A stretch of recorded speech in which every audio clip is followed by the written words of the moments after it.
Top star, Kollywood super star ఇప్పుడు కలిసి నటించనున్నారా? నటసింహం తలేవాలు కలిసి ఇప్పుడు ఆడియన్స్ ని అలరించనున్నారా?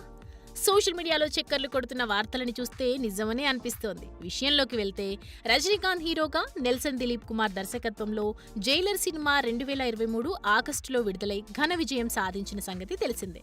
ఈ సినిమాలో రజనీని నెల్సన్ చూపించిన తీరుకి అభిమానులు, ప్రేక్షకులు ఫిదా అయిపోయారు. అలాగే గెస్ట్ రోల్స్ పోషించిన శివరాజ్ కుమార్, మోహన్ లాల్ పాత్రలు కూడా ఆకట్టుకున్నాయి. నిజానికి జైలర్లో ఓ స్పెషల్ రోల్ కోసం బాలకృష్ణను సంప్రదించాడు నెల్సన్. కానీ ఏవో కారణాల వల్ల బాలకృష్ణ ఆ సినిమాలో నటించలేదు. దీంతో స్క్రీన్ మీద రజనీ, బాలయ్యను కలిపి చూసే ఛాన్స్ మిస్ అయినందుకు ఫ్యాన్స్ ఎంతో డిసప్పాయింట్ అయ్యారు. అయితే ఇప్పుడు జైలర్ 2 రూపంలో ఆ డిసప్పాయింట్మెంట్ పోయే అవకాశం ఉన్నట్లు తెలుస్తోంది. రజనీకాంత్, నెల్సన్ కాంబినేషన్ లో జైలర్ 2 రూపొందుతున్న సంగతి తెలిసిందే. సీక్వెల్ హైప్ తో ఈ సినిమాపై భారీ అంచనాలు నెలకొన్నాయి. ఇప్పటికే విడుదలైన అనౌన్స్మెంట్ వీడియోకి కూడా సూపర్ రెస్పాన్స్ వచ్చింది. ఇప్పుడు అంచనాలను రెట్టింపు చేస్తూ జైలర్ 2 కోసం బాలకృష్ణను రంగంలోకి దింపే ప్రయత్నాలు జరుగుతున్నాయని industry కోడైకొస్తోంది.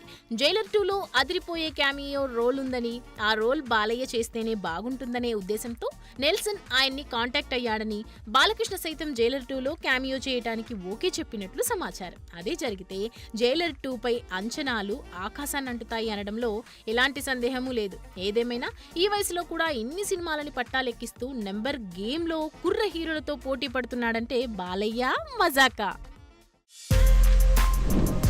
For more videos like this, subscribe Big TV channel.